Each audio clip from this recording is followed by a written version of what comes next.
विपक्ष कांग्रेस होय के पोताने त्रीजो विकल्प तरीके समझनारी आम आदमी पार्टी होय तमामे आदिवासीओ पर नजर टांकी छे। भाजपे दाहोदथी आदिवासीओ माटे वचननी लाणी करी छे तो कांग्रेसे दिग्गज नेता राहुल गांधीए सत्याग्रह रेलीना मंच परथी आदिवासीओने રીઝવવાનો પ્રયાસ કર્યો છે। અગાઉ આમ આદમી પાર્ટીએ આદિવાસીઓના હમદર્દ પક્ષ બીટીપી સાથે ગઠબંધન કરી લીધું છે। 15% વસ્તી ધરાવતા આદિવાસી સમાજના મતો રાજકીય પક્ષોની હાર જીતના સમીકરણો બદલી શકે તેમ છે। ગુજરાતની 40 બેઠકો પર પ્રભુત્વ ધરાવનારો આદિવાસી સમાજ જેને આશીર્વાદ આપે તે મજબૂત બને છે। અત્યાર સુધી વિપક્ષને આદિવાસીઓનો સાથ મળ્યો છે। સરકાર આદિવાસીઓને વિકાસની ખાતરી આપીને પોતાના પ્રત્યેનો અણગમો દૂર કરવા મથતી રહે છે। દરેક પક્ષ આદિવાસી સમાજને રીઝવવા સક્રિય થયો છે। ત્યારે સવાલ એ છે કે આગામી વિધાનસભાની ચૂંટણીમાં આદિવાસી મતોનું ફેક્ટર કેટલું અસરકારક રહેશે। શું ગુજરાતના રાજકારણમાં આદિવાસીઓને યોગ્ય પ્રતિનિધિત્વ મળી રહ્યું છે કે પછી માત્ર વોટ બેંકની નજરે જ તેમને જોવામાં આવી રહ્યા છે। આદિવાસીઓના સામાજિક રાજકીય પ્રશ્નો શું છે? આવા અનેક સવાલ પર શરૂ કરીએ મહામંથન મારી સાથે।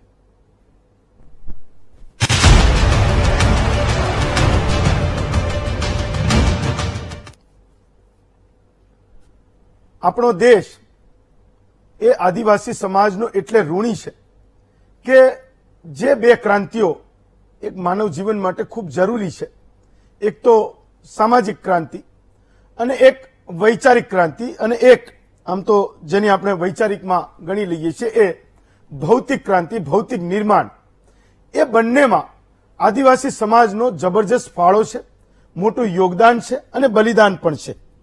દેશમાં અંગ્રેજોની સામે લડી શકાય એ શીખવનારા જ આદિવાસીઓ હતા એટલે હું એને વૈચારિક નિર્માણ કહું છું કે આ દેશમાં વૈચારિક નિર્માણ કરનારો આ સમાજ છે।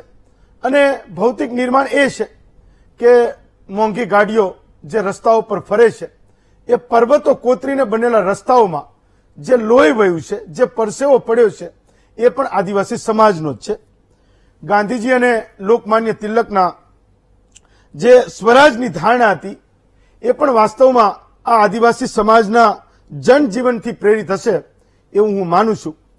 કારણ કે ગાંધી અને તિલકે આઝાદીની જે આહલેખ જગાડી એ પહેલા જંગલો અને પર્વતોમાં એવી અનેક લડાઈઓ એ અંગ્રેજો સામે, બ્રિટિશ કંપની સામે, ઈસ્ટ ઇન્ડિયા કંપની સામે લડાઈ ચૂકી હતી।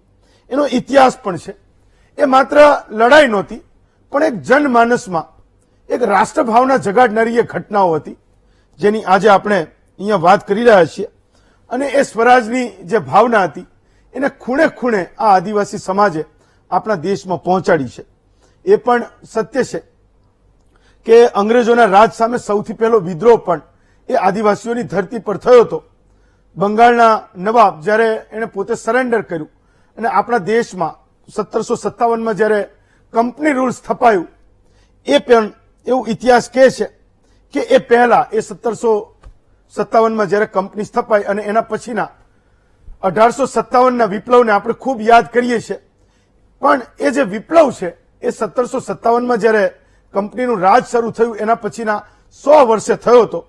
જ્યારે કે 1770થી આપણા દેશમાં આદિવાસીઓની ધરતી પર પહાડિયા વિપ્લવ જે છે એ થયો હતો, એક વિદ્રોહ થયો હતો અને આદિવાસીઓએ એ શીખવ્યું, આપણા દેશને શીખવ્યું કે અંગ્રેજોને પણ ભગાડી શકાય છે। અને એ જે લડાઈ લડી એ આદિવાસીઓએ લડી એ એમના કોઈ હક માટે નહોતી, એમની કોઈ અધિકારો માટે નહોતી પણ એ માત્ર ને માત્ર સ્વરાજ માટેની લડાઈ હતી જેને આપણે આજે યાદ કરીએ છીએ। અને એ સ્વરાજની લડાઈ જ્યારે એમણે શરૂ કરી એના 250 વર્ષે આપણા દેશને આઝાદી મળી એટલે એ વૈચારિક નિર્માણમાં આ સમાજનો સૌથી મોટો ફાળો છે। આજે શહેરોમાં બનનારો જે હું ભૌતિક નિર્માણની વાત કરું છું એ કે આજે શહેરોમાં બનનારો કોઈ માર્ગ હોય, કોઈ રાજમાર્ગ હોય કે કોઈ ધોરીમાર્ગ હોય શહેરોની વચ્ચે બને છે એમાં જે કંઈ તપશ્ચર્યા છે એનું એ પરિણામ છે કે આપણે આવા ચકમકાતા ઝગમગાતા રોડને આપણે આજે માણીએ છીએ, જોઈએ છે। શહેરોમાં એક સપ્તાહની રજા હોય અને એ એક રજામાં બગીચામાં જ્યારે માલીએ છીએ ત્યારે પણ એ યાદ રાખવું જોઈએ કે એ બગીચાનું નિર્માણ પણ આ આદિવાસી સમાજના પરસેવાથી થયું છે। મોટા અને વૈભવી બિલ્ડિંગોમાં રહેનારા જે લોકો છે એમના માટે પણ જો સૌથી મોટું બલિદાન કોઈ આપ્યું હોય તો એ આદિવાસી સમાજ છે જેને હું વૈચારિક નિર્માણ પછી ભૌતિક નિર્માણનો સૌથી પાયાની વાત હું ગણું છું અને પીઠ પર જે કાળા સૂરજનો તડકો ઝીલે એ સમાજનું રાજકીય વજૂદ હવે આપણને દેખાઈ રહ્યું છે આઝાદીના આટલા વર્ષો પછી. કારણ કે આપણે બધા તો પ્રકૃતિનું દોહન કરનારા છીએ. પ્રકૃતિને જેને સાચવી છે એ સમાજના રાજકીય વજૂદ વિશે આપણે આજે વાત કરી રહ્યા છીએ. ગુજરાતમાં આદિવાસીઓની વસ્તી 15% છે અને એ પ્રમાણે વિધાનસભાની 182 બેઠકોમાં 15%ને ગણીએ તો 27 જેટલી બેઠકો એ આદિવાસી સમાજ માટે અનામત રાખવામાં આવી છે. વાસ્તવમાં આદિવાસીઓના વજૂદની એ સાબિતી છે કે તાપી રિવર લિંક પ્રોજેક્ટ એ જ્યારે સરકારે કરવાનું નક્કી કર્યું અને એને જમીન પર ઉતારવાનું નક્કી કર્યું, લગભગ એકાદ રેલી નીકળી હશે, આંદોલનની શરૂઆત થઈ અને સરકારે નક્કી કરી લીધું કે આ જે પ્રોજેક્ટ છે હાલ પૂરતો તો આપણે માંડી વાળીએ અત્યારે કરવો નથી. ચૂંટણી આવી રહી છે એવા સમયે સૌથી પહેલા પ્રધાનમંત્રી નરેન્દ્ર મોદી એમણે એક સભા કરી અને હવે કોંગ્રેસ નેતા રાહુલ ગાંધીની આજે દાહોદમાં સભા થઈ ત્યારે આપણે એ ચર્ચી રહ્યા છીએ કે ગુજરાતના રાજકારણમાં આદિવાસી ક્યાં છે. આપણી સાથે આજે બે પાર્ટીના પ્રવક્તાઓ છે. કિશનસિંહ સોલંકી છે, ભાજપના નેતા છે. રાજ વસાવા છે, એ કોંગ્રેસના નેતા છે. જગદીશભાઈ મહેતા છે, એ વરિષ્ઠ પત્રકાર છે. નરેશ વરિયા છે, એ પણ વરિષ્ઠ પત્રકાર છે. અને રાજુભાઈ વલવાઈ છે, એ આદિવાસી અગ્રણી છે. તો સૌથી પહેલો સવાલ રાજભાઈ તમને કરું છું કે કોંગ્રેસ એ આદિવાસી સમાજ માટે ખૂબ લાંબા સમયથી એ લડત લડતી આવી છે. હું પોતે એવું માનું છું કે 2002 પછી આદિવાસીઓનો જે વોટ છે એ ભાજપ તરફ શિફ્ટ થવાનો ચાલુ થયો છે.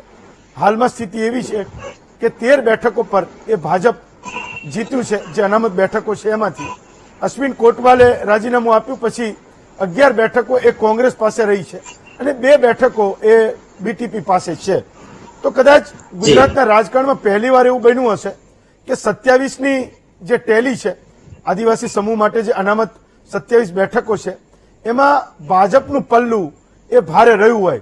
આજે જ્યારે રાહુલ ગાંધી એ દાહોદમાં એમણે સભા કરી અને આદિવાસી સમૂહને સંબોધ્યો, કેટલાક વચનો પણ કર્યા, આગળ જતા તમને લાગે છે કે આ લડાઈ એ લાંબી લડવાની છે? કારણ કે ધીમે ધીમે કોંગ્રેસનો આ વોટ એ ધોવાઈ રહ્યો છે ને ભાજપ તરફે એનું એ જે શિફ્ટિંગ છે થઈ રહ્યું છે. રાજુભાઈ, સૌ પ્રથમ તો હેમંતભાઈ આપને અને તમામ ટીવીના વ્યુઅર્સને મારા જોહાર. જય આદિવાસી. આપે ખૂબ સરસ આગળ બ્રીફિંગ કર્યું છે આદિવાસી સમાજ માટે અને આદિવાસી સમાજે જેટલો પરસેવો આ દેશના અને આ રાજ્યના સંચય માટે આપણે આદિવાસી સમાજે જે પરસેવો પાડ્યો છે એનું વળતર આ 27 વર્ષથી બેઠેલી ભારતીય જનતા પાર્ટીની સરકારે નથી આપ્યું. હવે દેશમાં 8% આદિવાસીઓની વસ્તી છે અને ગુજરાતમાં 1 કરોડ અને 20 લાખ જેટલા આદિવાસીઓની વસ્તી છે.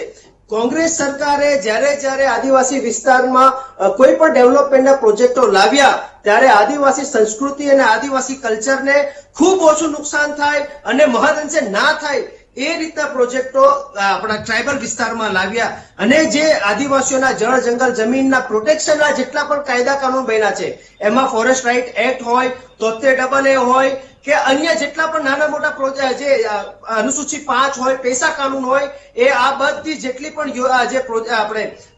આપણી યોજનાઓ છે અને જે કાનૂનો છે એ ફક્ત કોંગ્રેસ સરકાર લાવી છે. આજે તમે જુઓ આ જેટલા પણ કાનૂનો બનાવ્યા હતા કોંગ્રેસ સરકારે, ભારતીય જનતા પાર્ટીએ આ બધા કાનૂનોને નેવે મૂકી દીધા છે અને આદિવાસી વિસ્તારમાં જેટલા પણ જંગલ છે, જેટલી ખનીજ છે એને બેફામ રીતે લૂંટી રહી છે.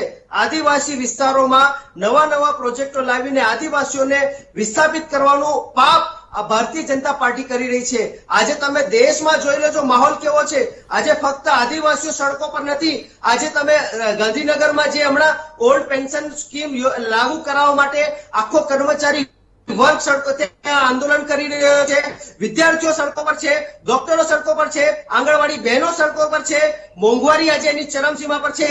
ગેસ હોય કે પેટ્રોલ હોય એની આજે તમે કિંમત જુઓ, આસમાને છુઈ રહી છે. લોકોને 2 વખતનું ખાવાનું ફાફા પડી રહ્યા છે અને ભારતીય જનતા પાર્ટી એવું કહે છે કે ભાઈ અમે આ વખતે ફરીથી 182 સીટો લાવીશું. પણ તમે જુઓ છો કે હમણાં 2-3 દિવસ પહેલા આપણા ગુજરાતના જે પ્રદેશ પ્રમુખની સભા હતી કે પ્રધાનમંત્રીજીની સભા હતી એમાં પબ્લિકની એકદમ પાંખી હાજરી હતી. લોકો ઉઠીને ભાગતા હતા પણ જ્યારે આજે તમે રાહુલ ગાંધીજીની જે તમે યોજના આજે રાહુલ ગાંધીજીની જે સભા જોઈ હશે, રાહુલ ગાંધીજીનું વક્તવ્ય અંત સુધી ચાલતું હતું, ત્યારે પણ લોકો સ્વયંભૂ આપણે જે સભા હતી સ્થળ ત્યાં લોકો આવી રહ્યા હતા. આ રાહુલ ગાંધીજીની લોક ચાહના છે. આ રાહુલ ગાંધીજી અને કોંગ્રેસ તરફ જે લોકો હવે પોતાનો પ્રતિસાદ અને પોતાનું સમર્થન આપી રહ્યા છે, આ જે પબ્લિકનો જુવાળ છે. અને આવનારા સમયમાં પણ જે રાહુલ ગાંધીજીએ મંચ પરથી આ કમિટમેન્ટ આપ્યું છે કે જ્યારે અમે સરકારમાં આવીશું અને સત્તામાં આવીશું તો આદિવાસીઓના જેટલા પણ નાના મોટા પ્રશ્નો છે અને જે અમે આગળ કામ કર્યા છે એ જ કામોને અમે ફરીથી આદિવાસી વિસ્તારને, આદિવાસી સમુદાયને આગળ લાવવા માટે, એને વિકાસ કરવા માટે અમે એ જ બધી યોજનાઓને અમે સંપૂર્ણપણે અમલવારીમાં કરીશું. ભારતીય જનતા પાર્ટીની માફક અમે ફક્ત જુઠ્ઠું અને જોર જોરથી બોલીને જુઠ્ઠું નથી ફેલાવવાના. આજે 4.5 લાખ આદિવાસીઓ વિસ્થાપિત થવા 27 વર્ષમાં વિસ્થાપિત થવાની ભીતિ પર છે. એમાં સ્ટેચ્યુ ઓફ યુનિટી હોય, પાર તાપી લિંક પ્રોજેક્ટ હોય, વેદાંતા હોય કે આવા નાના મોટા જે વિકાસના, જે ડેવલપમેન્ટના અને પ્રવાસનના નામ પર જે નવા પ્રોજેક્ટો આવે છે, એમાં આટલા બધા આદિવાસીઓ વિસ્થાપિત થવાના છે. કુપોષણમાં દર્દ બીજું કે ત્રીજું બાળક આદિવાસીનું છે. આજે ભૂખમરીમાં આદિવાસી સમાજ આટલો બધો પાછળ આવી ગયો. શિક્ષણ આદિવાસી વિસ્તારમાં નહીવત થઈ ગયું છે. 6000 જેટલી શાળાઓ આ લોકોએ પ્રાઇવેટાઇઝ કરી દીધી, કાં તો બંધ કરી દીધી છે.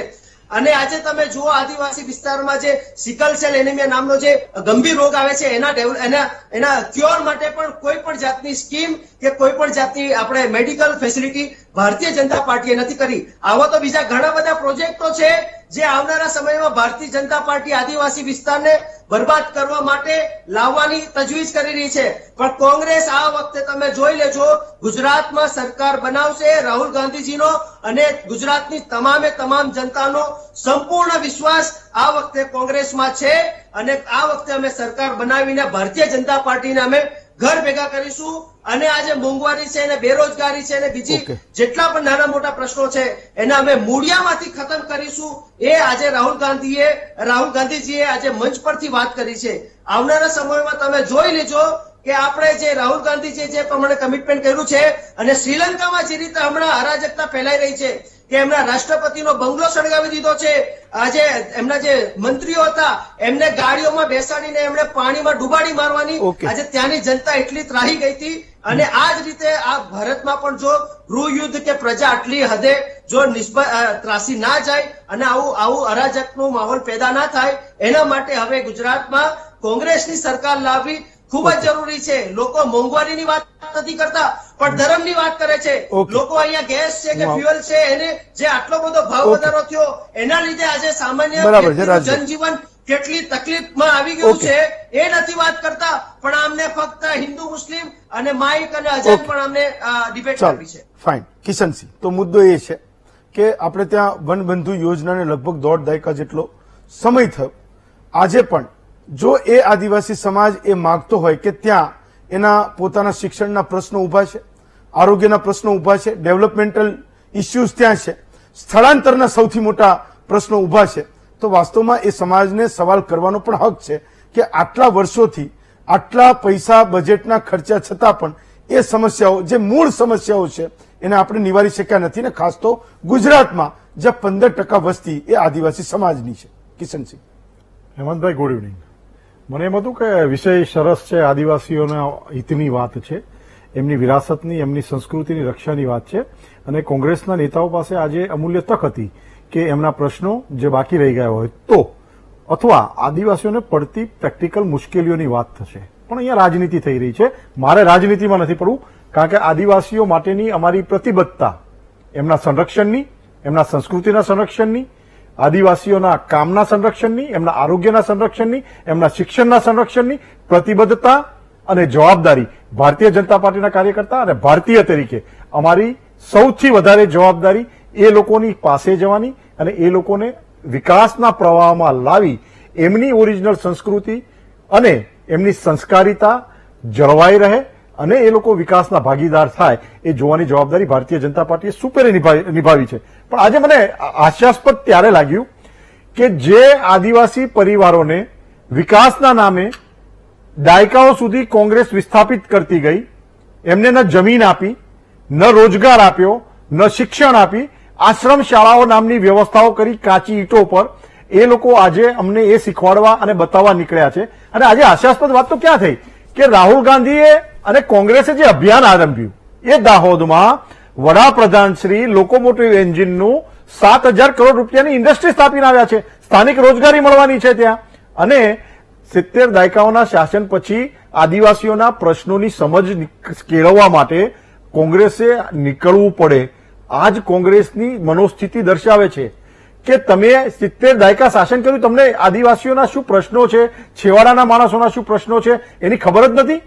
આ તમારો આદિવાસી સત્યાગ્રહ નહીં, આ તમારો સત્તા માટેનો આદિવાસીઓના મતોથી સત્તા મેળવવા માટેનો સત્યાગ્રહ છે. એટલે તમે કાન ખોલીને સાંભળો કે તમે જે પૈસા એક્ટની વાત કરતા હતા એ પૈસા એક્ટમાં 14,000 દાવાઓ મંજૂર કર્યા, 46,000 હેક્ટર જમીન અમે આપવામાં સફળ રહ્યા, 23,000 લાભાર્થીઓને 85 કરોડ, 5 લાખ વિદ્યાર્થીઓને 80 કરોડની સહાય, વનબંધુ કલ્યાણ યોજના હેઠળ રાજપીપળામાં 1700 કરોડના 289 કામોનું લોકાર્પણ.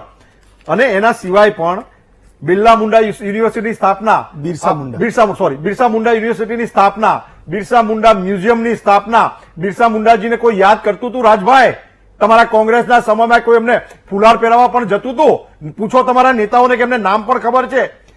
તમામે તમામ યોજનાઓ, આ તાપી રિવર યોજનાનો આજે એ લોકો કહેતા હતા કે એમણે જાતે રજૂ કરેલી યોજના, એમણે કરેલી પરિકલ્પનાને જાતે જ એમણે રદ કરી. આનાથી મોટી હાસ્યાસ્પદ વાત કઈ હોઈ શકે? ઓરિજિનલ તાપી યોજના એ કોંગ્રેસની દેન હતી, આજે એ લોકો જાતે એને રિલીઝ કરી રહ્યા છે. દાહોદમાં 20,000 કરોડ કરતા વધુના રોકાણ, 9,000 HP લોકોમોટિવ દાહોદમાં બનશે. આ બધું જ આદિવાસી સમાજ માટે થાય છે. હેમંતભાઈ, આદિવાસી સમાજ માટે હું માનું છું ત્યાં સુધી એક ડિબેટમાં હું બોલ્યો હતો ને અગેન બોલું છું, અને રાજભાઈ તમે પણ સાંભળજો, અહીંયા બે વરિષ્ઠ પત્રકારો અને હેમંતભાઈ પણ બેઠા છે, કે અમારી તો ત્યાં સુધીની ઈચ્છા છે કે અમેરિકામાં જેમ રેડ ઇન્ડિયન્સને મૂળભૂત અધિકારોની સાથે સાથે બહુ જ કેરફુલી અધિકારો અપાયા છે કે એમને કોઈ ટચ પણ નથી કરી શકતું. અમે માત્ર જાહેરાતો, લોભામણી જાહેરાતો, સહાયકોના નામે આદિવાસીઓને લૂંટવામાં કે ગુમરાહ કરવામાં નથી માનતા. અમે એમને ત્યાં સુધી સુરક્ષિત કરવામાં માનીએ છીએ કે પર્યાવરણની રક્ષા કરવાનું જો કોઈને શ્રેય જતું હોય, જે આવનાર સમયની, આવનાર પેઢીની જરૂરિયાત છે, તો એ આદિવાસી સમાજ છે, જેને જળ, જમીન અને જંગલને સાચવ્યા છે. એટલે એમને માનવીય હક તરીકે જેટલી પણ વિશેષ સવલતો આપણા બંધારણ હેઠળ મળે અથવા બંધારણમાં ફેરફાર કરીને પણ આપવી પડે તો એ પણ આપવાની જવાબદારી અને નિષ્ઠા અમારી છે, અને એ કરીને જંપીશું. જગદીશભાઈ, તો સવાલ એ છે કે આદિવાસી સમૂહ માટે જે અનામત હતી 27 બેઠકોની, એ તો પહેલા પણ હતી. 40 બેઠકો પર પ્રભુત્વ હતું, એ આજથી નથી, ઘણા વર્ષોથી છે. તો હવે આ આખું જે રાજકારણનું પેરાડિગ્મ છે એ કેમ શિફ્ટ થઈ રહ્યું છે કે કેમ દરેક પોલિટિકલ પાર્ટીઝના જે કેમ્પેનની શરૂઆત છે એ આદિવાસી મત વિસ્તારોમાંથી થઈ રહી છે? આ ગુજરાતના રાજકારણમાં આ જે નવો શિફ્ટ છે, જે હું પણ માનું છું ને હું જોઈ રહ્યો છું, એનું મૂળ કારણ શું છે, અથવા તો એ શિફ્ટ તમને લાગે છે કે નથી લાગતો? જગદીશભાઈ. મૂળભૂત રીતે જો જોવા જઈએ, કોંગ્રેસે કર્યું એ દેખાતું નથી. ભારતીય જનતા પાર્ટી કહે છે એમાં પ્રજાને વિશ્વાસ નથી. આજે બંનેનું જે ખાઈ છે એ ખાઈનો ઉભાર અત્યારે આવી રહ્યો છે, જેથી કરીને કોંગ્રેસ અને ભાજપ બંને એ મથી રહ્યા છે કે અમે તમારા મસીહા છે એવું સાબિત કરી દઈએ.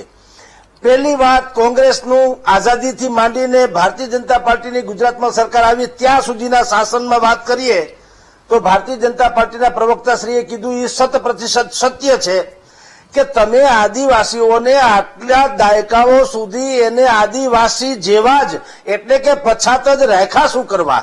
આ એની સનાતન સત્ય વાત છે. ત્યાર પછી કોંગ્રેસનું અત્યારનું જે હેડેક છે એ શું છે કે ભારતીય જનતા પાર્ટીએ અહીંયા જે પ્રવેશ કર્યો છે ને એ વિકાસની યોજનાઓના નામે અને મહદ અંશે થોડાક પ્રયાસ સાથે કર્યો છે, પણ એ વિકાસ કેવો છે?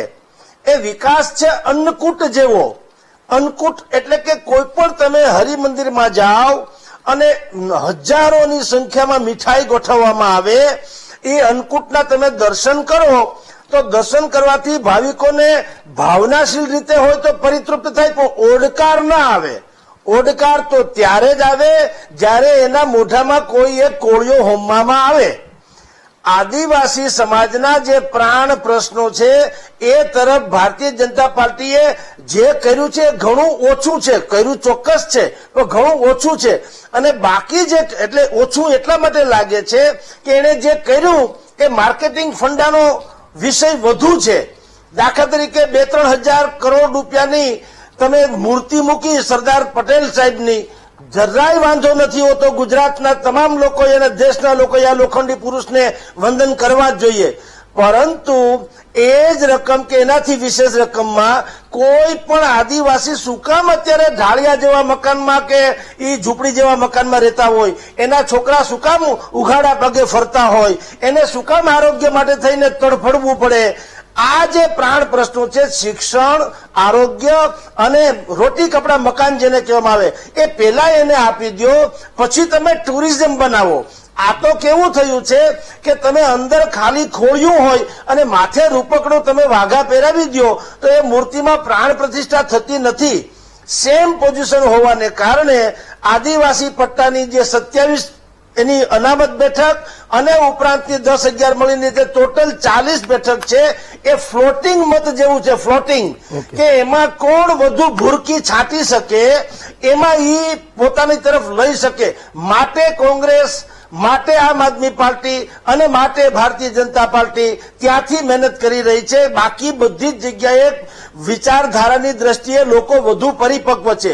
ફ્લોટિંગ મત જેને કહી શકાય એ આદિવાસી પટ્ટામાં મહત્તમ છે. હવે પેલા જેવા આદિવાસી ભલે ન રહ્યા હોય તો પણ ત્યાં મહત્તમ અંશે ફ્લોટિંગ મત હોઈ શકે, એટલે આ બધી કાઠી એટલે કે પ્રયાસ કરવામાં આવી રહ્યો છે.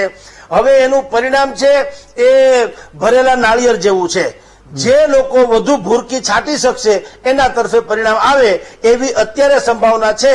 પરંતુ આદિવાસીના નામે રાજકીય નેતાઓ અને રાજકીય પક્ષો એને પોતાનું જેટલું ભલું થયું એટલું પ્રદેશનું નથી થયું, એ તો સનાતન સત્ય છે. ફાઇન. નરેશભાઈ, તો મુદ્દો એ છે કે અગાઉ આપણે સૌરાષ્ટ્રનું વજૂદ વાળું રાજકારણ એવું કહેતા હતા, ઉત્તર ગુજરાતનું વજૂદ વાળું રાજકારણ, ઇવન મધ્ય ગુજરાતનું પણ વજૂદ વાળું રાજકારણ, જે વડોદરાને આણંદને એ પટ્ટાને ગણીએ તો અત્યાર સુધી આપણે આદિવાસીના રાજકારણની એટલી બધી વાતો એ આપણા ગુજરાતમાં થઈ નથી.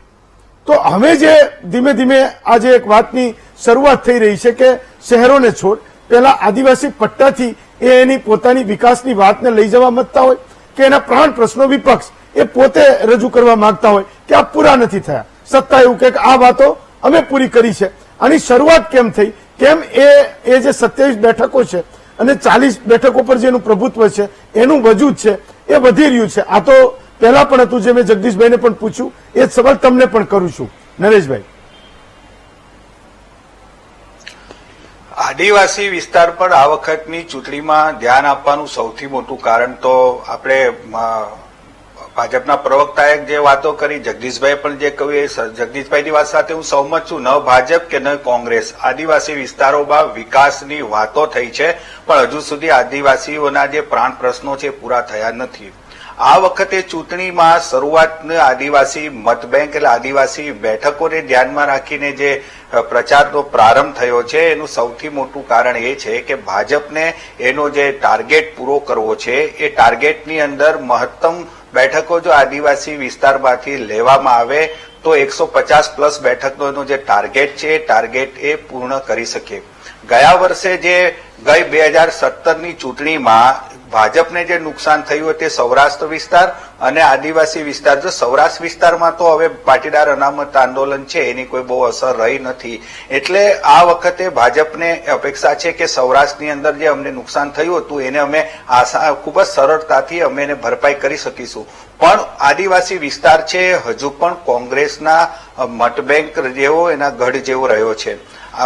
નરેન્દ્ર મોદી અહીંયા હતા, વનબંધુ કલ્યાણ યોજના એમણે જાહેર કરી અને સ્ટેચ્યુ ઓફ યુનિટી, જગદીશભાઈના મત સાથે હું સહમત છું કે એક મૂર્તિ બનાવવાથી એનું કંઈ નહીં થાય, પરંતુ એના બહાને લોકોના મનમાં એવું થસાવવા પ્રયત્ન થાય છે કે પ્રવાસનને કારણે આ વિસ્તારનો વિકાસ થયો છે.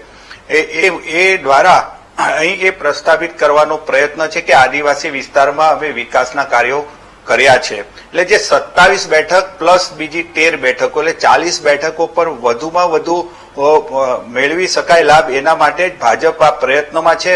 અને દક્ષિણ ગુજરાતની અંદર પણ અને ઉત્તર ગુજરાતમાં હમણાં આપણે અશ્વિન કોટવાલે જે રીતે પક્ષ પલટો કર્યો એમ પહેલા અગાઉ દક્ષિણ ગુજરાતમાં જીતુ ચૌધરીને પણ પક્ષ પલટો કરાવીને ભાજપમાં લેવામાં આવ્યા, ડાંગના કોંગ્રેસના ધારાસભ્યને પણ પક્ષ પલટો કરાવ્યો. એટલે આ ભાજપનો સૌથી મોટું જે એમને જે ગેપ પૂરવાની જે આખી વાત છે એને લઈને આદિવાસી વિસ્તારને ને આદિવાસી પ્રજાને મહત્વ અપાઈ રહ્યું છે. બાકી 27 વર્ષનું ભાજપનું શાસન પૂરું થવામાં છે અને કોંગ્રેસે પહેલા શાસન કર્યું. ગુજરાતની અંદર આદિવાસી નેતાઓનો એક સમયે દબદબો પણ હતો.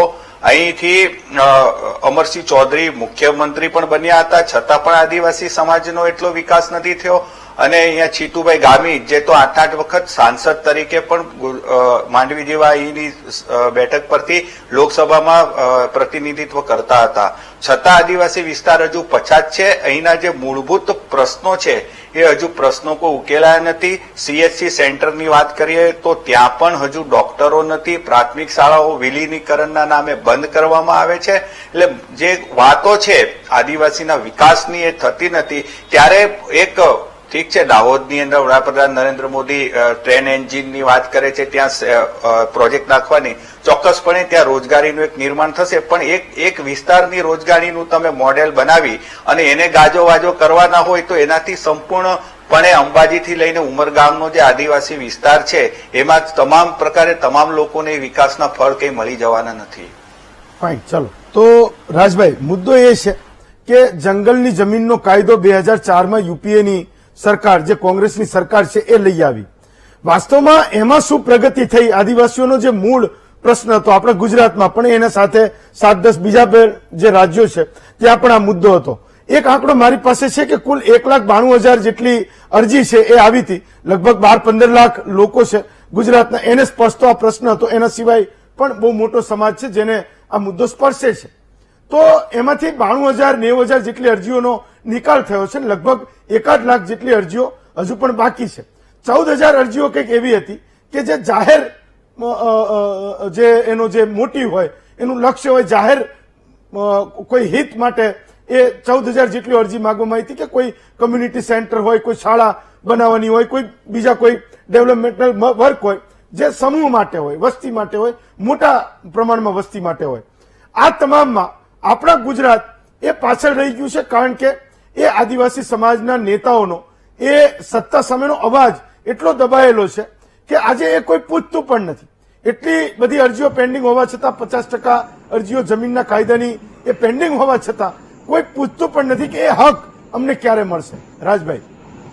જી બિલકુલ, આપની વાત સાચી છે કે જ્યારે યુપીએની ગવર્મેન્ટ હતી સેન્ટરમાં, તો એમણે જે આદિવાસી સમાજ છે જે જંગલોની વચ્ચે રહે છે, ડુંગરોની વચ્ચે રહે છે, નદીઓની સાથે રહે છે, અને બધાને જ ખબર છે કે આદિવાસી જ આ જંગલનો રક્ષક છે, પ્રકૃતિનો રક્ષક છે. એટલે જ્યારે યુપીએની ગવર્મેન્ટ હતી એમણે જોયું કે આદિવાસી વિસ્તારમાં જે જંગલો બચ્યા છે એને, અને એ જંગલોમાંથી જે પેદાશો આવે છે તો એના પર જે નિર્ભર અને આત્મનિર્ભર બનતો જે આદિવાસી સમાજ છે એના જે રાઇટ્સ છે, ધારો કે જંગલમાંથી જે કઈ વન પેદાશ હોય કે નાના મોટા જેટલા લાકડા લાવવા, કારણ કે બળતણ માટે પહેલા લાકડા યુઝ કરતા હતા, તો લાકડા લેવાનો અધિકાર કે પછી નાની મોટી કોઈ રોજગારી કે રોજિંદી આજીવિકા મેળવવા માટેનો જે અધિકાર છે એને યુપીએની ગવર્મેન્ટે સુરક્ષિત કરવા માટે આ 2004 નો જે FRA નો જે એક્ટ છે એ અમલમાં મૂક્યો. હવે ગુજરાતની વાત કરીએ તો તમે જોયું હશે કે 2000 ના પેલા જે ગોધરા કાંડના રમખાણો થયા ત્યારબાદ ગુજરાતમાં ભારતીય જનતા પાર્ટીની સરકાર છે, અને જે પ્રમાણે ભારતીય જનતા પાર્ટીની સરકાર જે રીતે અને જે ઇન્ટેન્સથી સત્તામાં આવી હતી એ ઇન્ટેન્સમાં ફક્ત શહેરીકરણને એમને ઇમ્પોર્ટન્સ આપ્યું છે.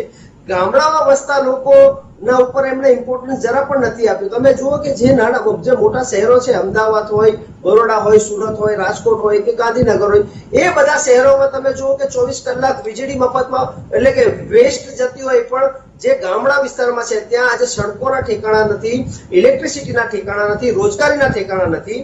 તો એટલા માટે અમારો ફોકસ, મારે એટલું જ કહેવું છે કે આદિવાસી વિસ્તારમાં જે જંગલ બચ્યું હતું અને જે જંગલની જમીન હતી એને સુરક્ષિત કરવા માટે આદિવાસીઓને માઇગ્રેટ ના થવું પડે રોજગારી મેળવવા માટે, એટલા માટે આ જે જંગલની જમીનો છે એને આદિવાસી સમાજ પોતાના હસ્તગત રાખી અને એમાંથી રોજગારી મેળવી શકે એટલા માટે આપણે ફોરેસ્ટ રાઇટ એક્ટ એમણે અમલમાં મૂક્યો. પણ આ બધા જેટલા પણ એક્ટ આદિવાસીઓની સુરક્ષા માટે, આદિવાસી સંસ્કૃતિના જતન માટે હતી, એ બધી જે યોજનાઓ અને એક્ટ હતા એ બધી યોજનાઓ અને એક્ટનું ભારતીય જનતા પાર્ટીએ નિકંદન કાઢ્યું છે. અને આપણે જે ભાજપના પ્રવક્તા શ્રી હતા, મારે એમને એટલું જ કહેવું છે કે ભારતીય જનતા પાર્ટીના જેટલા પણ આગેવાનો હોય એમનું કામ જ એ છે કે જુઠ્ઠું બોલો, જોરથી બોલો ને વારે ઘડે બોલો.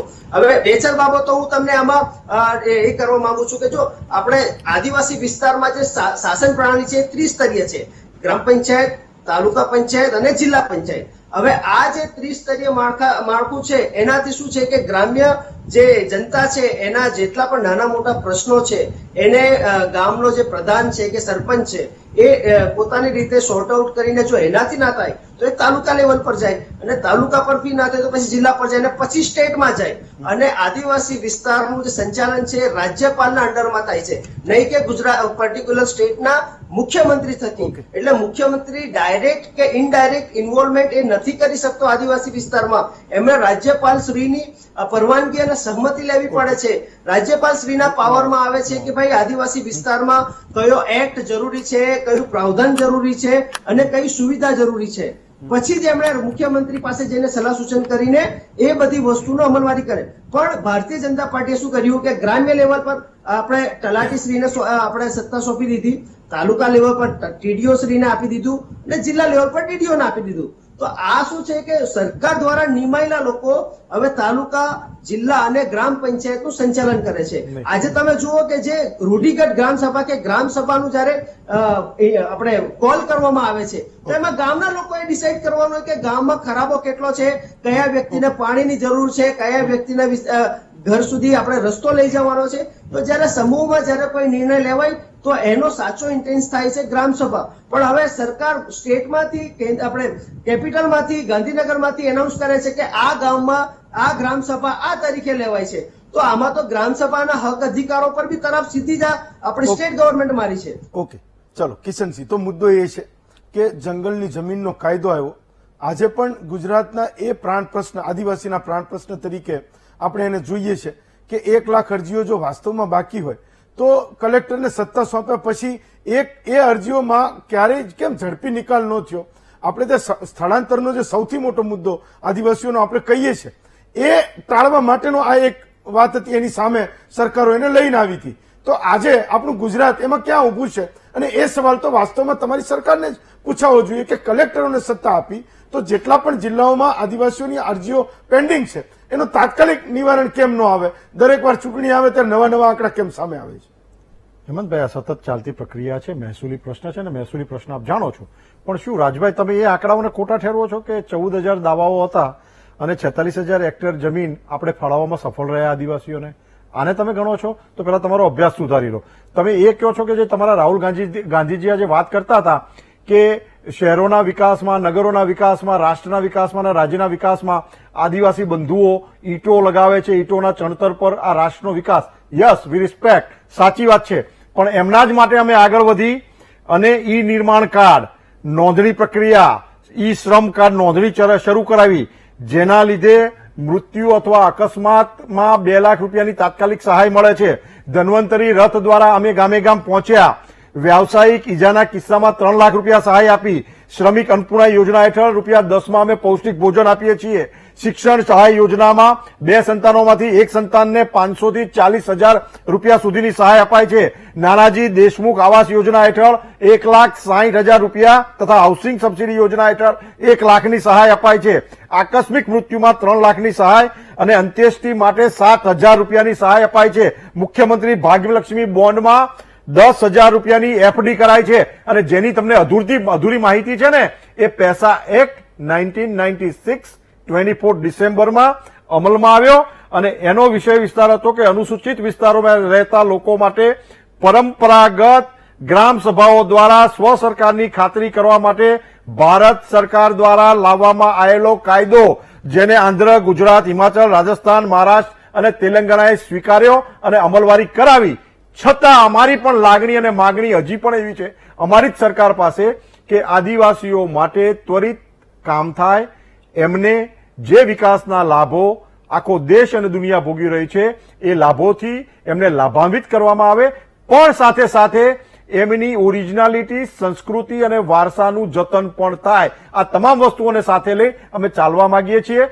તમારી ચિંતા આદિવાસીઓ માટેની હોય તો એ અમારી પણ ચિંતા છે, પણ તમારી જો સત્યાગ્રહ માટેની ચિંતા હોય તો અમારી ચિંતા એ નથી, અમારી કલ્યાણની ચિંતા છે. ફાઇન, ચલો. આદિવાસી અગ્રણી રાજુભાઈ વલભાઈ પણ આપણી સાથે જોડાઈ ચુક્યા છે. રાજુભાઈ, એક મુદ્દો એ હતો કે જળ, જમીન અને જંગલના જે ઇસ્યુ છે, મૂળભૂત પ્રશ્નો છે આદિવાસી સમાજના છે. એક એવો મોટો આરોપ પણ લાગી રહ્યો છે કે જેટલા પણ પ્રોજેક્ટ ચાલી રહ્યા છે, મોટા કોઈ પણ પ્રોજેક્ટની તમે વાત કરો તો એ પ્રોજેક્ટ્સમાં સૌથી વધારે જો કોઈ ભોગ અને બલિદાન આપતું હોય તો એ આદિવાસી સમાજ છે, કારણ કે એની મૂળ જે જમીન છે એ આ પ્રોજેક્ટ્સમાં ખર્ચાઈ રહી છે.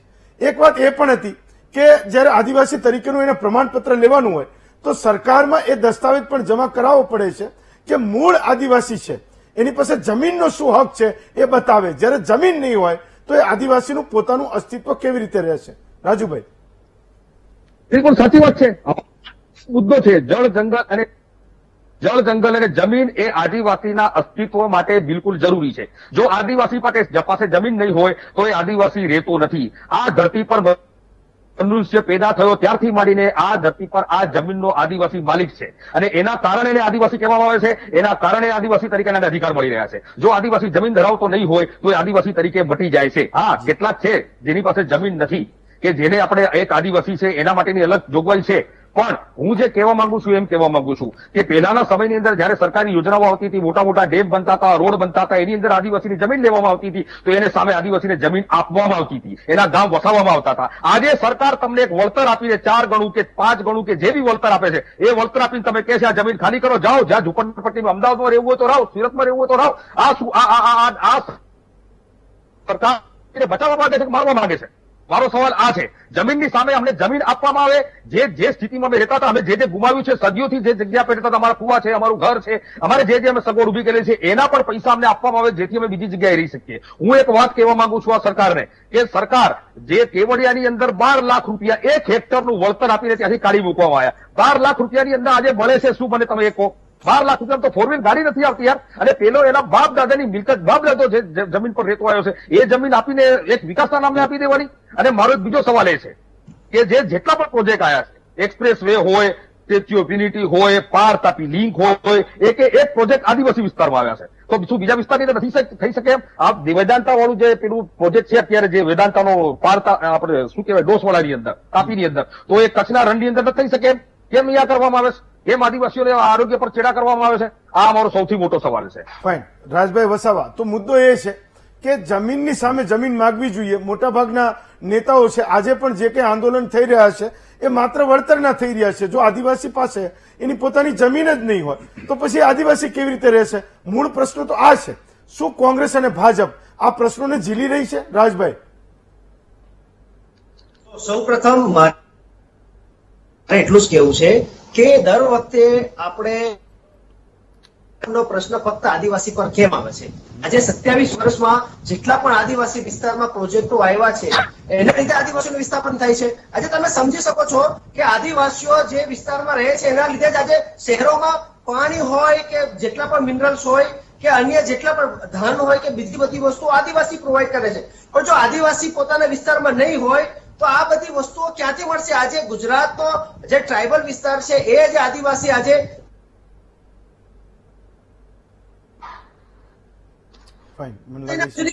છે પણ આજે એને આપણે એવી કેમ ફેસિલિટી પ્રોવાઈડ નથી કરી શકતા કે ત્યાં જ પોતાના જ વતનમાં પોતાના જ પરિવાર સાથે રહીને રોજગારી મેળવી શકે, સાંજ પડે ને પોતાના પરિવાર સાથે પોતાના ખેતરની પોતાની રીતે પ્રોટેક્શન કરી શકે, પોતાનું અનાજ પકવી શકે. અમારો મકસદ એટલો જ છે કે જે રીતે આજે રાહુલ ગાંધીજીએ કમિટમેન્ટ કર્યું છે કે આજે અગર અમારી સરકાર આવે છે 2022માં તો અમે આદિવાસીઓના જેટલા પણ વિસ્થાપન કરવા વાળા જેટલા પણ પ્રોજેક્ટો છે એને તદ્દન રદ કરી નાખીશું, એને નેસ્તનાબૂદ કરી દઈશું ને આદિવાસીઓના જે જળ જંગલ જમીનના અધિકારો છે એને ફરીથી અમે સ્થાપિત કરું છું. આજે હમણાં પણ તમે જોઈ શકો છો કે જે કોંગ્રેસ સરકારે જે ભૂતકાળમાં કર્યું હતું એ જ વસ્તુ હમણાં પણ આ ભવિષ્યમાં પણ કરવા માટેનું કમિટમેન્ટ રાહુલ ગાંધીજીએ આપ્યું છે. પણ ભારતીય જનતા પાર્ટીની જે સરકાર છે એ ફક્ત જુઠ્ઠું બોલીને આદિવાસી સમાજને, આદિવાસી વિસ્તારમાં આ બધા ખોટા વાયદાઓ કરીને આદિવાસીઓના ફક્ત વોટ લેવાની ગણતરી આ ભારતીય જનતા પાર્ટી કરે છે અને આદિવાસી સમાજ આ વખતે છેતરાવાનો નથી, એ વાત એકદમ પાકી જ છે. એ વાત આપણે લખી લેવી. ચલો જગદીશભાઈ, તો એક વાત થઈ કે આદિવાસીઓના સ્થળાંતરની એક બહુ જ મોટો મુદ્દો પણ છે. શહેરોમાં આવે છે તો એ બાંધકામના એ પર્યાય બની ગયા છે. કદાચ આપણી પાસે હવે ગુજરાતના શહેરો પાસે ખાસ તો એ વિકલ્પો પણ નથી. જો આદિવાસી સમાજનું સ્થળાંતર થઈને એ શહેરોમાં જો નિર્માણ ના કરે તો ક્યાંથી એ નિર્માણ થાય, એ હદનો એ પર્યાય બની ગયા છે. પણ વાસ્તવમાં આપણે એની જે સંવેદનાઓ છે, એની પોતાની જે જરૂરિયાતો છે, એ શહેરોમાં આવીને આપણે ભૂલી ગયા છીએ, સરકારો ભૂલી ગઈ છે. તો સ્થળાંતરિત થયેલા જે આદિવાસીઓ છે એની શહેરોમાં શું સ્થિતિ હોય છે, આપણે જે જોઈએ છે કે એની માટે જે કંઈ કરવું જોઈએ, જે થવું જોઈએ, જેટલી પણ યોજનાઓ થઈ એ વાસ્તવમાં પૂરતી છે કે એને મળી છે કે એનો લાભ મળ્યા પછી એનામાં કોઈ પ્રગતિ થઈ છે? જગદીશભાઈ, જુઓ, આ બધી જે વિકાસની યોજનાઓ જે છે એને બે દ્રષ્ટિએ અલગ અલગ રીતે જોવી જ પડે, મૂલવવી જ પડે, સમજવી જ પડે. આજ સુધીમાં 27 વર્ષથી ભાજપની સરકાર હોય કે એની પૂર્વેની કોંગ્રેસની સરકાર હોય, ક્યાંય કોઈ મીડિયામાં, કારણ કે કાંઈ પણ બન્યું હોય તો મીડિયામાં તો આવ્યું જ હોય, મીડિયામાં ક્યાંય એવી જબરજસ્તીથી લોકોને કાઢી જ મૂકવામાં આવ્યા છે, બળજબરીથી કાઢી જ મૂકવામાં આવ્યા છે, સરકારની ઈચ્છા પડે એવા જ ભાવ આપવામાં આવ્યા છે, એવું કશું થયું નથી. જુઓ, આમાં એવું છે, આપણી ઉપર એક ટેવ પડી ગઈ હોય છે. પેલા જયારે કોઈ પણ વિકાસની વાતની યોજના આવે, સ્વાભાવિક એનો પેલા વિરોધ થાય, કારણ કે દરેકને પોતાને જળ જમીન સાથે જોડાયેલા હોય એટલે એ વિસ્થાપિત થવું ગમતું નથી હોતું. એ વાત આપણે સ્વીકારીએ છીએ. પરંતુ હવે તમારે ગામમાં જો બસ લાવવી હોય તો ખેતરમાં રોડ કર્યા વગર છૂટકો છે કે નહીં? હા કે ના? રોડ ઉપર તમારે રોડ બનાવવો ક્યાં? તો કોઈ પણ જગ્યાએ તો એક વ્યવસ્થા કરવી જ પડશે. તો હવે જો એક ગામમાં, નાના ગામમાં જો એસટી ની બસ લાવવા માટે કોઈ એક ખેતરમાંથી જમીન કાપી અને રોડ બનાવવો હોય, એને તમે જો વિસ્થાપિતોની દ્રષ્ટિએ જુઓ તો તમે એમ કહો કે ભાઈ ખેડૂતોના જમીન બધું કપાઈ જાય છે. બીજી કોઈ તમે એમ કહો છો કે એટલા વર્ષના શાસન છતાં અમારા ગામમાં બસ નથી આવી. તો કરે શું મને કયો? તો વિકાસ કઈ બસ અધ્ધરથી આવે નહીં. એવી રીતે વિકાસની જે પણ યોજનાઓ હોય, એ પછી મોટા ડેમ હોય કે સ્ટેચ્યુ ઓફ યુનિટી જેવું ટુરિસ્ટ આખું પેકેજ હોય કે આ બસ ઇત્યાદિની સુવિધા હોય પરિવહનની, તો કશું જ કાંઈક મેળવવા માટે કાંઈક ગુમાવવું પડશે.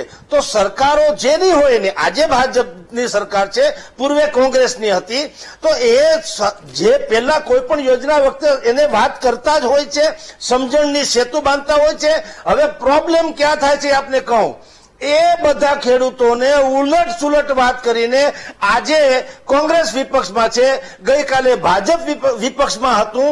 એ જે રાજકારણીઓ છે એ એને આપણી ભાષામાં કહીએ તો કાન બંભેરણી, કારણ કે કોઈ આખા રાજ્યનો વિકાસ ન ઈચ્છે તો કેવું કહી શકાય?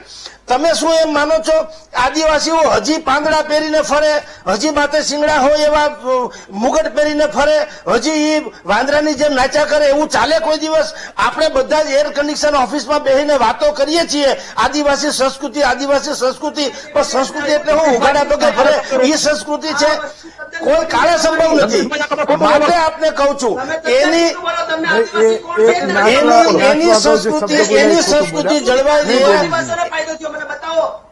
આદિવાસીઓનો શું ફાયદો થયો? મને જળવાઈ રહે એટલે વિકાસને કઈ અટકાવી ન શકાય. રાજકારણીઓ પોતપોતાના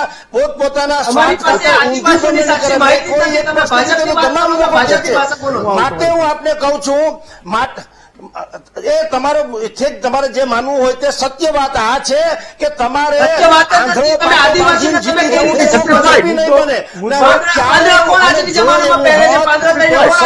સત્યાવીસ બેઠકમાં 12-13 બેઠક સમજી રહી છે. સાંસ્કૃતિક રીતે જે પહેલા આપણે પહેરવેશ હતો એ એવું નથી કહેતા ભાઈ, એ એવું કહે છે કે આજની તારીખે આપણે એવું નથી ઈચ્છતા કે આદિવાસી સમાજ જે પહેલા રહેતા હતા એવી રીતે રહેવા નથી માંગતા, અથવા તો આપણે એને એવી રીતે જોવા નથી માંગતા. આપણે ઈચ્છતા નથી એવું કહે છે. ખોટી વાત છે ને. હા, સામે ચાલીને આજે નેશનલ મીડિયા પર આજે તમે કોઈ આજે કટા કોઈ આદિવાસીઓને લેવા જીતવા છે, માંગતું તદ્દન ખોટી વાત નથી. છે. જેટલા રાજકારણીઓ આદિવાસી થયા છે એને આદિવાસીના નામે એક નહેરું રાજકારણ કર્યું છે. અરવિંદભાઈ અમરસિંહ ચૌધરી થી માંડીને આજ સુધીના સેંકડો રાજકારણ છે. ભારતીય જનતા પાર્ટીની સરકારમાં પણ તમને કહું છું, ચાલો. સરકારે ઓકે. પોતે પોતાનો પક્ષ અને પોતે જે નેતાઓ છે હેમંતભાઈ, એને મને જેટલું ભલું છે એટલું આદિવાસી સમાજનું ભલું થયું નથી. આને વાઇડ એંગલ થી હું આવું જોવું તમારી પડશે. આદિવાસીની સંસ્કૃતિ પણ જળવાઈ રહે અને એને અત્યારની 21મી સદીના વિકાસના ફળ પણ મળી રહે. આ બંને જોવું જરૂરી છે. હેમંતભાઈ, વગર ચલો કાલે ચલો ચાલે એક સવાલ વચ્ચે નરેશભાઈને પૂછી લઉં. તમારી બંને પાસે આવું, રાજભાઈ રાજુભાઈ બંને પાસે આવું. એક સવાલ એક નરેશભાઈને પૂછી લઉં, પછી તમારી પાસે પણ આવું. એક બ્રેક પણ લેવો પડશે. તો નરેશભાઈ, મુદ્દો એ છે કે આ સ્થળાંતરની વાત થઈ, વિકાસની વાત થઈ, પણ જે દક્ષિણ ગુજરાતનો જે આખો વિસ્તાર છે, આદિવાસી સમૂહ જ્યાં વસે છે, હું એવું સમજુ છું કે સૌથી વધારે જો રિસોર્સફુલ કોઈ વિસ્તાર હોય ગુજરાતમાં તો એ દક્ષિણ ગુજરાત છે. કુદરતી સ્ત્રોતો ખૂબ છે, તો ત્યાંથી તો આદિવાસીઓનું સ્થળાંતર એ ગુજરાતના બીજા શહેરોમાં નહીં થતું હોય કે પછી દાહોદ અને ગોધરા અને પંચમહાલ જે આખો વિસ્તાર છે ત્યાંથી વધારે આદિવાસીઓનું સ્થળાંતર થાય છે. ત્યાં આપણે આદિવાસીઓને રોકવામાં, એમની પોતાની સ્થાનિક રોજગારીના વિકલ્પો આપવામાં સરકારો એ સફળ રહી છે કે નથી રહી? નરેશભાઈ, હું તમારી બંને પાસે આવું. નરેશભાઈ. હેમંતભાઈ, સ્થળાંતરની મૂળભૂત સમસ્યાનું કારણ વ્યક્તિને રોટી, કપડા અને મકાને ન મળે એટલે વ્યક્તિ એક જગ્યાએથી બીજી જગ્યાએ જાય. દક્ષિણ ગુજરાતની અંદર સરદાર સરોવર ડેમ, ઉકાઈ ડેમ, આ બે મોટી ડેમની યોજના બની અને સ્વાભાવિક છે કે ત્યાં એ ડેમો આવ્યા, એના કારણે વિસ્થાપિતો થયા અને વિસ્થાપિત થનારી પ્રજા આદિવાસી હતી. બીજું, ક્યાંય પણ આપણે ઉદ્યોગો પણ કરીશું. અહીંયા સોનગઢની તાપી જિલ્લાની અંદર ઝીંક કંપની એક આવી છે. એ કંપની ત્યાં સ્થપાઈ છે, હજારો કરોડ રૂપિયાનો પ્લાન્ટ લઈને આવી છે. વચ્ચે એનો પણ વિરોધ થયો હતો, કારણ કે એના કારણે ત્યાં આદિવાસીઓના વિસ્થાપનના, એના પ્રદૂષણના અને એના કારણે બીજા પ્રશ્નો સર્જાવાની એક સમસ્યા ઉભી થઈ હતી.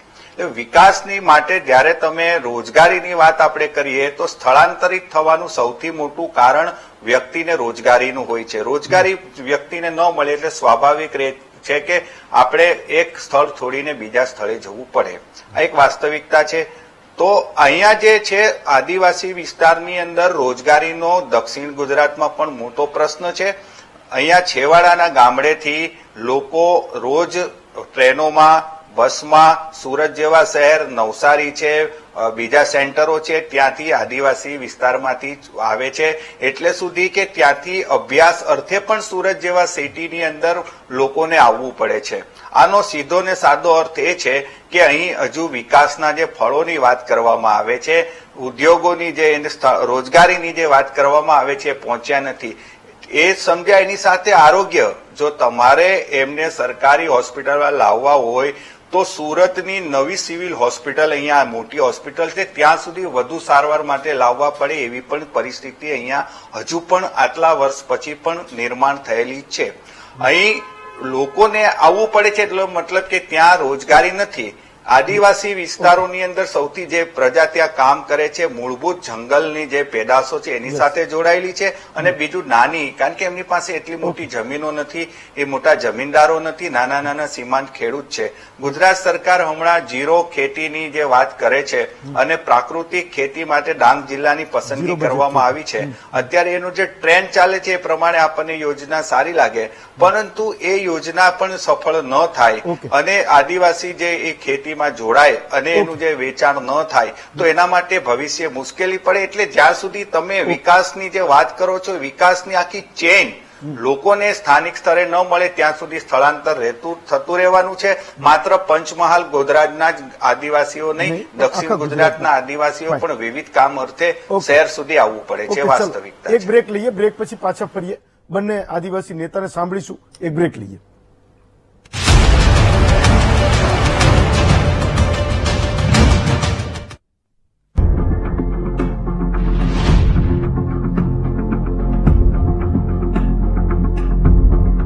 કપાસ ઉત્પાદનમાં જાણીતું નામ એટલે ગોલ્ડી 333 બીટી કપાસ બીજ. મોટા જીંડવા અને વધુ રોગ પ્રતિકારક શક્તિ આપે ગોલ્ડી 333. ગુલાબી ઈયળના ઉપદ્રવ પહેલા જ પાકતી જાત ગોલ્ડી 333.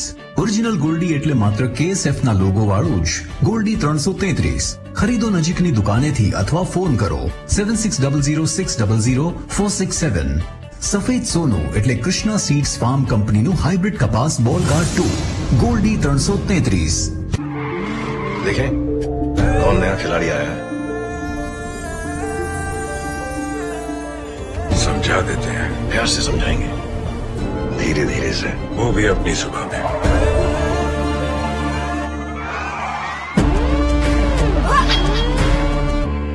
ये तो अपनी सुबह है। जुबान एक हो तो दिल भी एक होने चाहिए।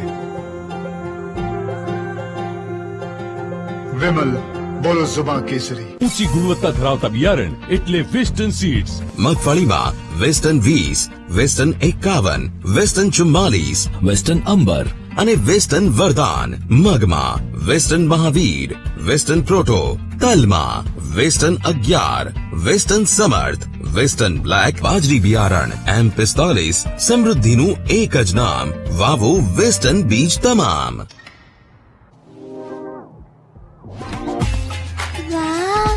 दीदी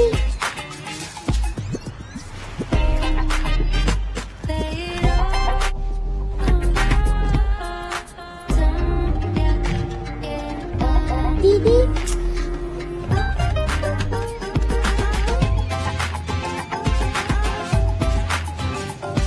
आप जहां कहीं भी जाएं, आपकी छुट्टियां शुरू हो ट्रेंड्स के साथ।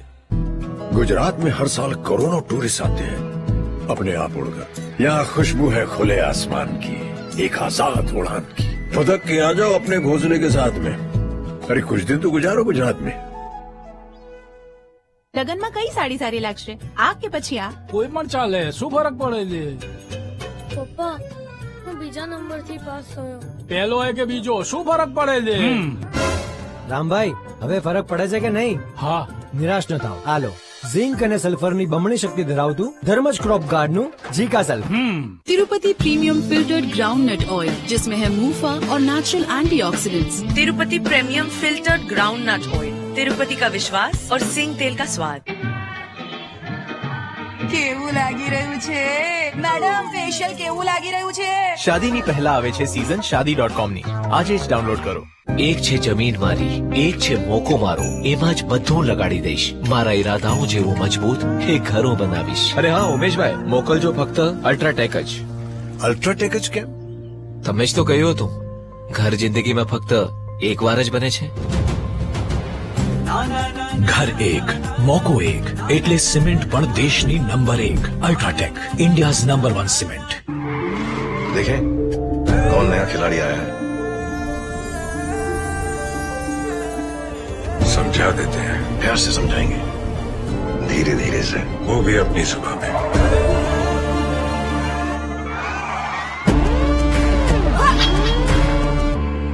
ये तो अपनी सुबह है। जुबान एक हो तो दिल भी एक होने चाहिए। विमल બોલો जुबान केसरी। રામજી આવક વધી એટલે મકાન તો અસલ બનાવી દીધું છે, પણ બીજી જવાબદારીઓ યાદ છે ને? કઈ કાકા? આ દીકરી રાધાની કોલેજ પતશે એ પછી એના લગ્ન કરાવવાના છે ને? મારા પર વિશ્વાસ નથી કાકા? 2 વર્ષ પછી રાજુનું હોસ્ટેલ મોકલવાનું છે, યાદ છે ને? થઈ જશે. વિશ્વાસ છે ને? વિશ્વાસ? કપાસ હોય કે મગફળી, બાજરી હોય કે એરંડા, હું વિશ્વાસના બિયારણ વાપરું છું, એટલે આવકની કોઈ ચિંતા નથી. ભાવ સે વિશ્વાસ, લણ સે વિશ્વાસ.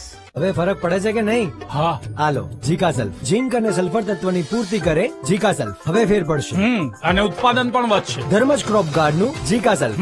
જેમ દરેક બાળકને પોલિયોની રસી, તેમ દરેક બીજને વિટાવેક્સ પાવરની રસી. વાપરો વિટાવેક્સ પાવર અને બનાવો તમારા દરેક બીજને દમદાર વિટા બીજ. દેશના ખેડૂતોનો વિશ્વાસ, ધાનુકા.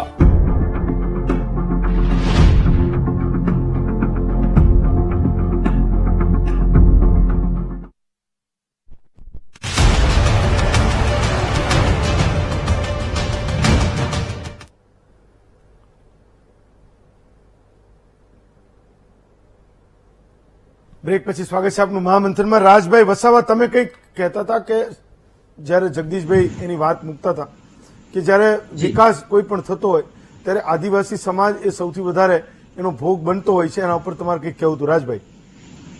જી બિલકુલ. જેટલી પણ યોજનાઓ બને છે તે ફક્ત ટ્રાઇબલ વિસ્તારમાં જ કેમ આવે છે, પહેલો અમારો સવાલ આ છે. આજે આદિવાસી તમારી પાસે કે સરકાર પાસે કઈ માંગી નથી રહ્યો, પણ આદિવાસી જ્યાં છે જે કન્ડિશનમાં, મતલબ કે જે જળ જંગલ જમીન અને પોતાના સાંસ્કૃતિક જે પોતાનું એક દુનિયા છે એમાં એ જીવવા માંગે છે, એને જીવવા દો. અને અગર તમારે ખરેખર અમારો વિકાસ કરવો છે કે આદિવાસીઓનો વિકાસ કરવો છે, તમારે પૂછો તો ખરા કે તમારે અમને આ વિકાસ કે આ યોજના જોઈએ છે કે કેમ. અમે પાણી માંગીએ છીએ. આજે નર્મદા ડેમનું પાણી, ઉકાઈ ડેમનું પાણી 500 કિલોમીટર દૂર છે, કચ્છ સુધી પહોંચે છે, અને કેનાલથી ફક્ત 5 કિલોમીટરના ડિસ્ટન્સમાં જે આદિવાસી ગામડાઓ છે ત્યાં પીવાના પાણીની સુવિધા નથી, ત્યાં ખેતીની પાણીની તો દૂરની વાત છે. ત્યાં લોકો, અમારી જે મહિલાઓ છે 2-5 કિલોમીટર 2-3 ઢેગડાઓ લઈને પાણી ભરવા જાય છે. ઢોર ઢાકર માટે પીવાનું પાણી નથી હોતું, તો પછી ખેતી માટેની વાત જ ક્યારે? અગર ખેતી ના કરે, આદિવાસી મોટા ભાગે ખેતી પર નિર્ભર કરતો એક સમુદાય છે, અને જો ખેતી ના કરી શકે તો સ્વાભાવિક છે એને પોતાના પરિવારનું પેટ પાળવા માટે એમણે શહેરોમાં વિસ્થાપિત થવું પડે, રોજગારી મેળવવા માટે જવું પડે. અમને જે જોઈએ છે તમે અમને આપો ને. આજે તમે વનવાસી વન બધું શબ્દ બોલીને તમે અમારી આખી આઈડેન્ટિટી છીનવવા માંગો છો. અમે કહીએ છીએ તમે અમને આદિવાસી શબ્દ તરીકે સંબોધન કરો. શું તમને તકલીફ છે એમાં, મને એ કહો. ઓકે, ચલો રાજુભાઈ વલભાઈ, ફાઇનલ કમેન્ટ તમારી. રાજુભાઈ ફાઇન. ચલો કિશનસિંહ, ફાઇનલ કમેન્ટો. અંબાજીથી ઉમરગામ, ટોટલ 14 જિલ્લા, 53 જેટલા તાલુકા, 4000 થી વધુ ગામડાઓ, 1 કરોડ જેટલા આદિવાસી સમાજના લોકો માટે રોડ, રસ્તા, વીજળી, પાણી, શિક્ષણ, આરોગ્ય, વનબંધુ કલ્યાણ યોજના ફેઝ 2 માટે 1 લાખ કરોડમાંથી 97,000 કરોડ રૂપિયા વપરાઈ ગયા. 88,859 જેટલા દાવાઓ મંજૂર કરવામાં આવ્યા. 1,39,710 એકર જમીનના અધિકારોની સનદ અપાઈ ગઈ. એટલે આદિવાસી સમાજ માટે જેટલું પણ કરીએ એટલું ઓછું છે, કારણ કે અલ્ટિમેટલી એ લોકો સંરક્ષક છે પ્રકૃતિના અને પૃથ્વીના. ઓકે, તમે એટલું માનો છો કે આદિવાસી સમાજ માટે કરીએ એટલું ઓછું છે, એ જ વાસ્તવમાં વધારે છે. પણ જતા જતા અમે એક સવાલ દર્શકોને પૂછ્યો હતો કે આદિવાસીઓનો માત્ર વોટ બેંક તરીકે જ ઉપયોગ થઈ રહ્યો છે અથવા તો જોવાઈ રહ્યા છે. હા કહેનારા જે દર્શકો છે, અમને વોટ મળ્યા, એ 79% છે, અને 21% લોકો કહે છે કે ના એવું નથી. વાસ્તવમાં રાજકીય પક્ષો એ આદિવાસીઓને મૂળ વિચાર જે મુખ્યધારા છે એમાં લાવવા માટે મથી રહ્યા છે. કિશનસિંહ, રાજભાઈ, જગદીશભાઈ, નરેશભાઈ અને રાજુભાઈ, પાંચે મહાનુભાવોનો ખૂબ ખૂબ આભાર માનું છું. આજે રજા આપશો.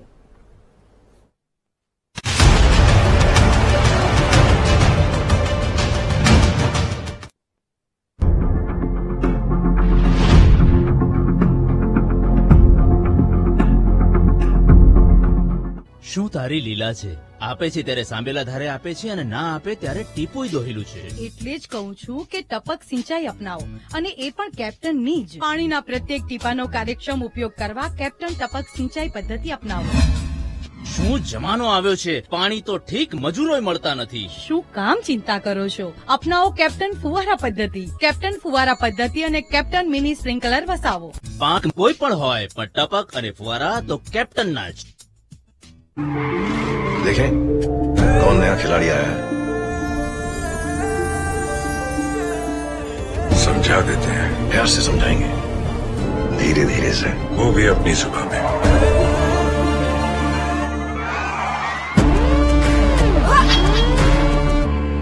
ये तो अपनी जुबान है. जुबान एक हो तो दिल भी एक होने चाहिए. विमल, बोलो जुबान केसरी. पापा बैग. पापा मी. Good job. इतनी स्ट्रॉन्ग क्योंकि हमारे दांत स्ट्रॉन्ग है. दांत कैसे? बताओ कैसे. सोचो ये हमारे दांत हैं. दांत स्ट्रॉन्ग होंगे तो अच्छे से चबाएंगे, खाने का मिलेगा पूरा फायदा, बॉडी को मिलेगा पूरा न्यूट्रिशन, राइट? दांतों को स्ट्रॉन्ग बनाए कोलगेट स्ट्रॉन्ग टीथ, जिसका कैल्शियम बूस्ट दांतों का खोया कैल्शियम लौटाए. जब दांत स्ट्रॉन्ग, तुम में स्ट्रॉन्ग. Colgate strong teeth.